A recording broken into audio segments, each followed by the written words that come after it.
So they're going to speak.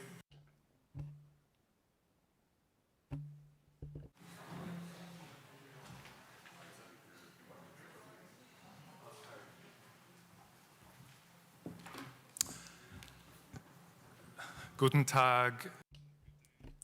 Good afternoon. Of the 5th World Conference of Speakers of Parliament. Apologies for the slight delay in starting. This conference is organized by the Interparliamentary Union, the Austrian Parliament, in cooperation with the United Nations. My name is Thomas Fitzsimons. I'm the Communications Director for the IPU, and it is my great pleasure to moderate this press conference. We'll start with brief opening remarks from Mr. Wolfgang Sobotka, the President of the Austrian National Council, followed by Mr. Duarte Pacheco, the President of the IPU, and we'll finish with Mr. Martin Chungong, the Secretary General of the IPU. Then we'll take questions from the media, and there is interpretation available. Channel 1 is German, and Channel 2 is English. And before I give the floor to President Sobotka, just an extra piece of information that I wanted to share with you. There will also be a press conference from Mrs. Fazia Koufi, the former Deputy Speaker of Afghanistan, at 2:30 in this room. Thank you very much. President Sobotka. Meine sehr geehrten Damen und Herren. Ladies and gentlemen, President Duarte Pacheco, Secretary General Martin Chungong, Austria, and I'd like to underline that, is extremely proud of having been selected to act as host to the conference before the pandemic started. For a long time, we didn't really know after the virtual conference last year if we could meet again face to face. And I'd like to express my special thanks to President Pacheco and also to the Secretary General for their support. They supported us in organizing a meeting with physical presence. It was extremely important for us because, after all, we are the co-host of an event that is being accompanied by a national parliament for the first time ever. And we're happy that the conference is taking place in Europe for the second time and that Austria has been chosen to host the conference. Those are two signals. I don't want to anticipate any summary, but I think Austria is sending two signals. First, international politics of parliaments is back. Parliamentarians are again meeting face to face, and as I said this morning, they are embarking on a course together because parliaments must be heard by the public. That's important because it encourages others to come back, to return to normalcy in life. Of course, the conference is taking place under special safety precautions. The pandemic is not over yet, but we should indeed be able to have international conferences, even under such conditions. Austria has been doing its utmost to contain the health risks and the security risks as much as possible. The second signal we're sending is that the community of states is recognizing a global problem and searching for international solutions. And I think it's a very good sign that contributions were made to a solution of the problem of the pandemic very quickly. Vaccines have been developed faster than ever before, and the presidents I talked to in bilateral meetings all underline this as a special achievement of the community of states. And this is an encouraging sign for us, because we will be able to find international solutions also to other problems. It was a great challenge to elaborate a common declaration, a concluding declaration. It took numerous meetings of the PrepCom, and today we can all support this declaration.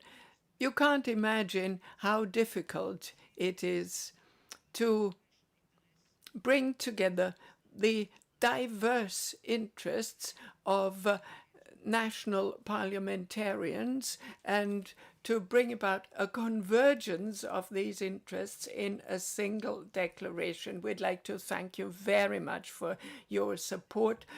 President Pacheco and the Secretary General in numerous virtual meetings contributed to this achievement. And as you probably gathered from his speech this morning, that President Pacheco presides over this conference with a great deal of empathy. Of course, there are different opinions, but ultimately we're all moving forward together. In panel 4, we had a chance to introduce a separate topic on the agenda. Security of parliamentarians and parliaments is to be dealt with as an international issue. You all know that we have experienced all sorts of attacks, demonstrations,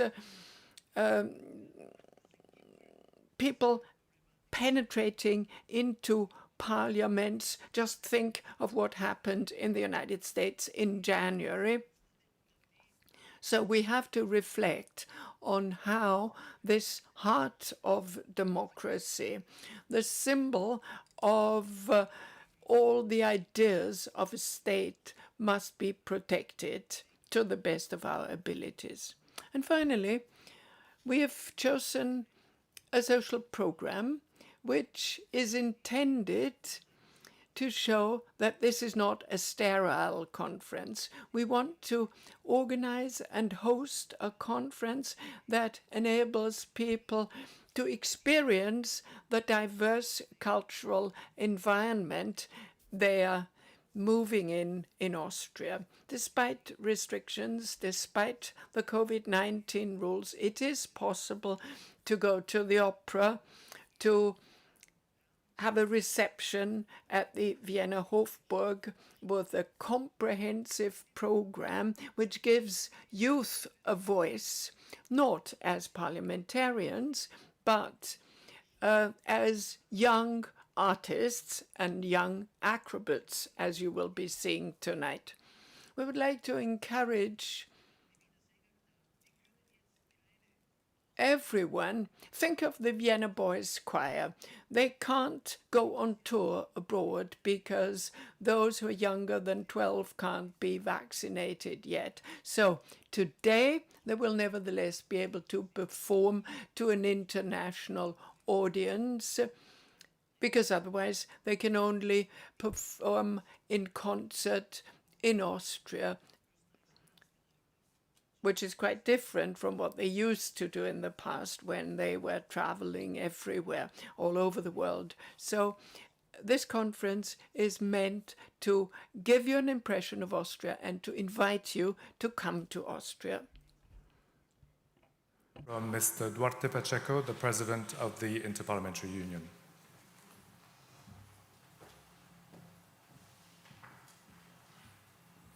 Thank you so much. Speaker Sobotka, Secretary General, I am very glad to be here in our global meeting, the first global meeting of parliamentarians since the beginning of the pandemic. As you know, more or less 110 speakers of parliament came to Vienna. It represents a lot to the people that elect them. It shows to all, not just to our own countries, but to the world, that the parliaments are working together to find solutions to global problems of humankind. Allow me to say thank you so much, Speaker Sobotka, and the Austrian Parliament for making this happen. It was not easy. Some of us didn't believe that it will be possible to organize in these times of pandemic an event like this one. But you believed that is possible, you insist, and here we are. Thank you so much, not just because you never give up, but also because the organization is perfect. Allow me to speak a little bit about democracy and human rights. As you know, it's impossible one organization of parliament without the defense of democracies. So we defend democracy always. That's why we criticize and we didn't accept what happened in Myanmar. That destroyed many years of work to build one effective and representative democratic institutions in these countries. During the conference, we will be hearing from the President of the Committee to represent the Union Assembly of Myanmar, because we recognize them as the legitimate representatives of the people of Myanmar. And what happened in Afghanistan? Dramatic events. We heard already, and we have opportunity to hear more about what happened in Afghanistan. During the last 20 years, IPU helped to build a strong democracy in this country. We have a parliament with 316 parliamentarians and staff that are in danger, and we need to support them. 27% of parliamentarians in Afghanistan are women, and a figure that is above the average of the world. So we need to defend our 86 women MPs, former MPs, because their lives are in danger. We have a very strong statement. We had a very strong statement from a former parliamentarian, Pacheco, here this morning. She addressed all of you, the international community, saying how important is to defend them and never forget. Another situation is what happened in Venezuela, where the crisis is growing, not just a political crisis, but economic and social as well. With more refugees than Syria. It's better to remember that. 6.5 million of Venezuelans left their country. More than Syrians left Syria during the war. It shows how bad is the situation there. And so we need to say that the Mexico talks that finally began now needs to be a success. And we urge both parties, government and opposition, to achieve this consensus. Because these talks are important, not for politicians, but for the people of Venezuela that they represent. This is two kinds of issues. But allow me, before I give the floor to our Secretary General, to say that one role of IPU is to defend the human rights of parliamentarians. There is no other organization that defends it. We may have found other organizations, international organizations, that may talk about economy, religion, social issues, climate change, and so on. But only IPU defends the human rights of parliamentarians. We don't care if they are from a rich or a poor country, if they are from a north or the south. We don't care if they are from left or from right. We need to defend our colleagues. And because they are elected, and only if they have their own human rights preserved, we have a real democracy. And we will always to be aware and to be, they know that we will be there with them, sometimes just like the last hope they have when the others disappears. Thank you so much.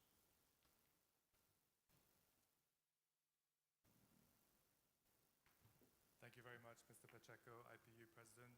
And now for our final speaker, Mr. Martin Chungong, the Secretary General of the IPU.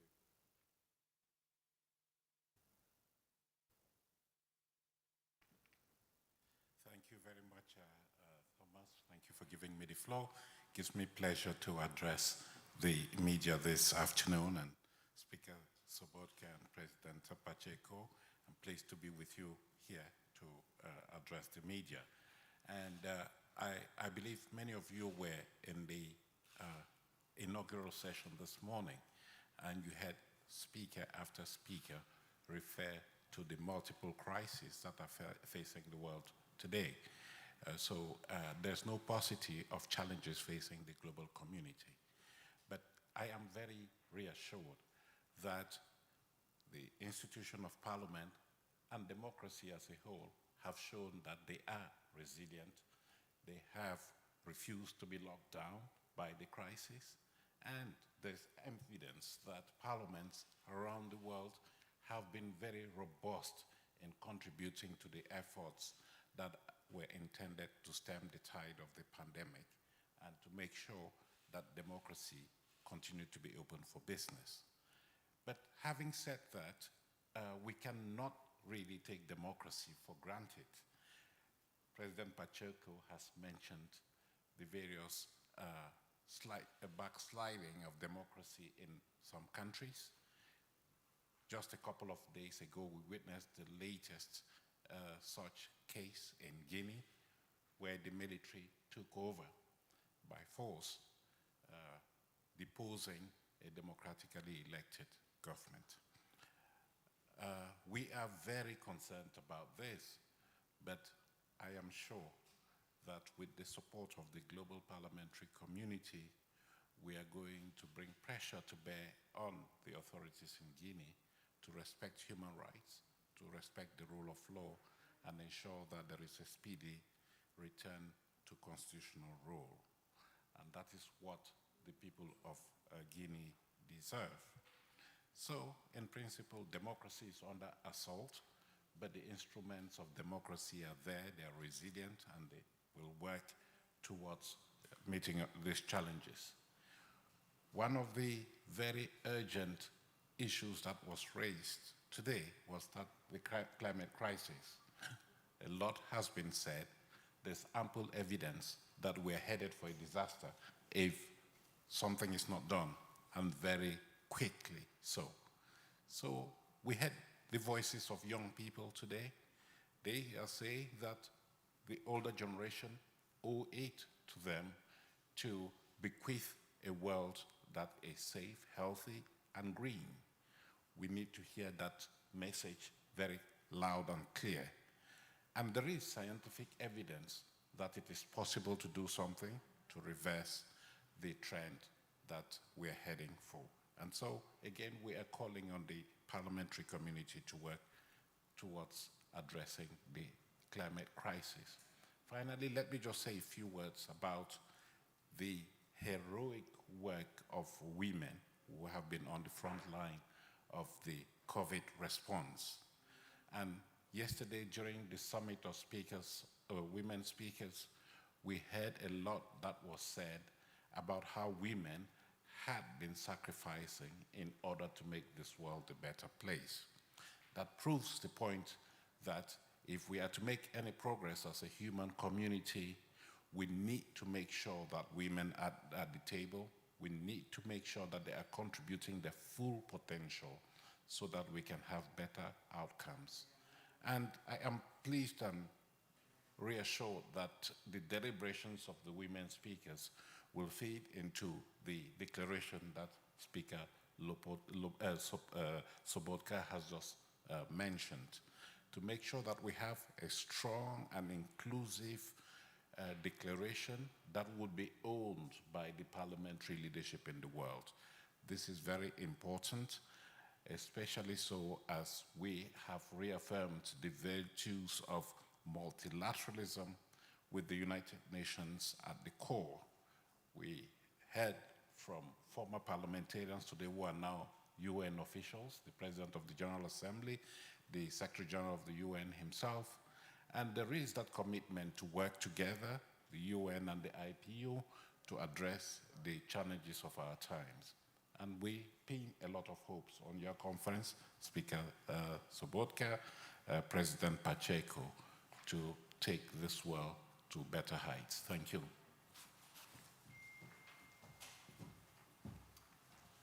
Thank you very much, Martin Chungong, the IPU Secretary General. So we now have a little bit of time, I think, 10, 15 minutes for some questions from the floor. There are 2 microphones which will circulate. If you could state your name, the media outlet that you represent, and who your question is addressed to. So we open the floor to the questions from the journalists.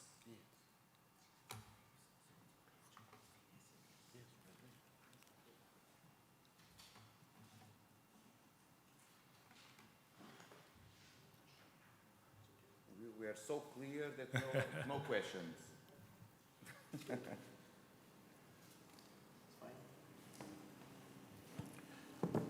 No? Yes, from my colleague from the Austrian Press Service.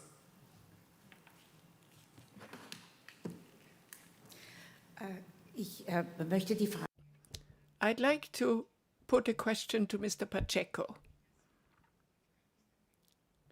What's going to happen in Afghanistan from the viewpoint of IPU?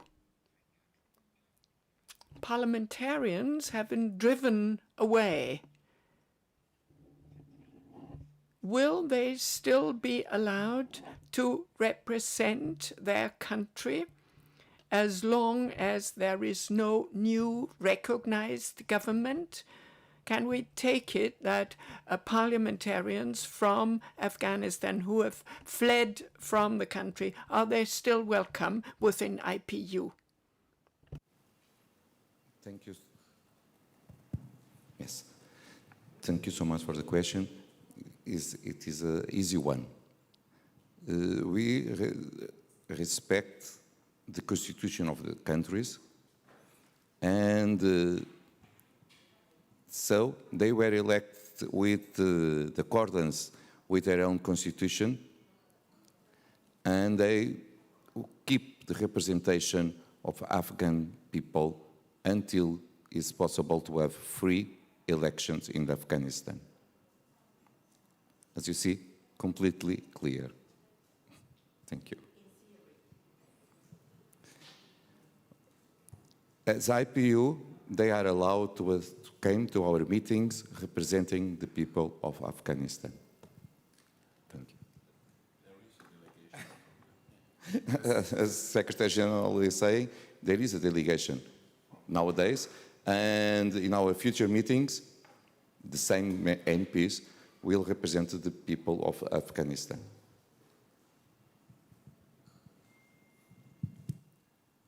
Thank you, Mr. Pacheco. And just to remind you that Fazia Koufi will be here at 2:30 for a press conference if you would like to ask more questions about Afghanistan. Are there more questions for our distinguished panel this afternoon?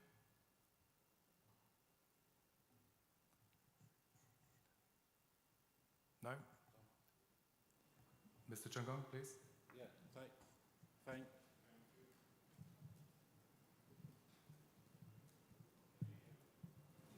Can you hear me? Yes.